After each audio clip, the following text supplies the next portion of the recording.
Mesdames, Messieurs, chers membres du jury, chers candidats, candidates, je vous adresse mes vives salutations.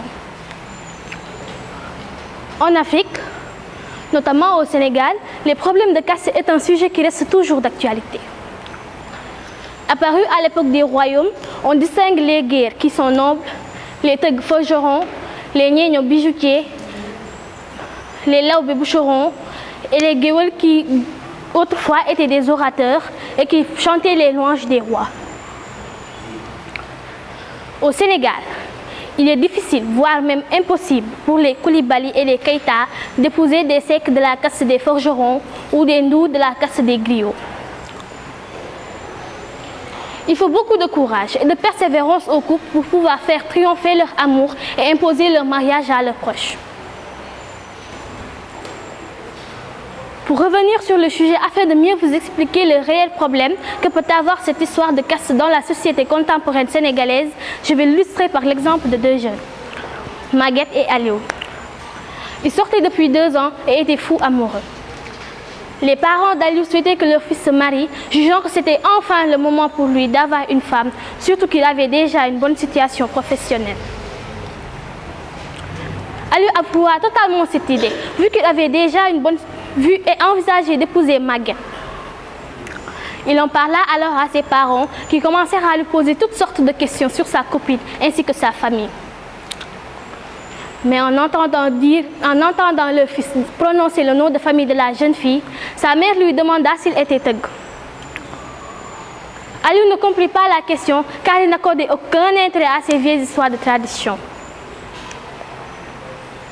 Les parents d'Aliou mena alors une enquête sur cette jeune fille pour savoir de quelle lignée elle était. Mais en ayant la confirmation qu'elle était bien de la caste des forgerons, ses parents lui firent part de leur désapprobation, prétextant qu'il avait le sang noble et il était hors de question qu'il se marie avec une fille d'une caste inférieure. Aliou eut dès lors l'impression que le monde s'écroulait autour de lui, car il ne comprenait pas comment une vieille histoire de tradition pouvait détruire sa vie de couple. Malgré l'opposition de ses parents, il en parla néanmoins, non. Malgré l'opposition de ses parents, il continuait toujours à la fréquenter. Néanmoins, un jour, il prit son courage à deux mains et décida de lui faire part de son problème. Celui qu'il gardait au plus profond de lui depuis quelques mois et qui lui causait cette peine immense au point que ça le détruisait à petit feu. Tout comme lui, elle avait du mal à comprendre comment au XXIe siècle, des parents pouvaient encore avoir une telle mentalité. Mais le plus dur pour elle, tout comme Aliou, c'est de devoir renoncer définitivement à l'amour de sa vie. Beaucoup de jeunes Sénégalais ont vécu la même chose que Maguette et Aliou.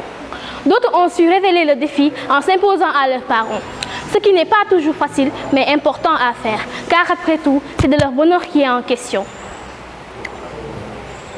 D'autres sont très égoïstes. Je trouve que d'autres aussi sont très égoïstes. Ils ont déjà fait leur vie, mais ne peuvent s'empêcher de décider pour leurs enfants en détruisant souvent leur bonheur. Certains parmi eux ne cesseront de leur rappeler la différenciation sur le plan généalogique, comparé aux autres.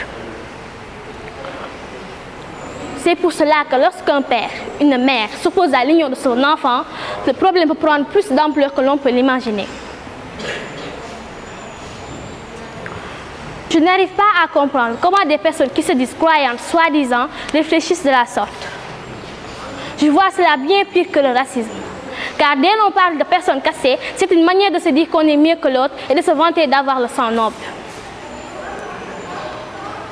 Avez-vous déjà vu un cimetière pour les guerres, un pour les teug, un pour les ñeeño et un pour les griots? La réponse est non. Car dans la religion musulmane, l'islam interdit formellement de se vanter de sa lignée. Il incombe aux musulmans d'être comme un seul corps et de ne pas laisser les divisions qui sont le propre du paganisme.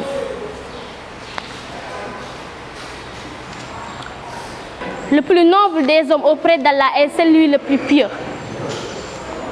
Je finirai ces quelques lignes en disant tout simplement que l'humain, qu'il soit noir, jaune, blanc, descendants d'esclaves, de nobles, de forgerons, de griots, viennent tous des mêmes êtres, à savoir Adam et Ève.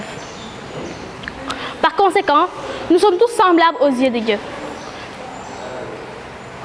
Il n'y a pas d'être supérieur ni inférieur. Il n'y a pas d'être supérieur ni inférieur à part le plus pieux. J'espère qu'un jour, cette stigmatisation disparaîtra définitivement de cette...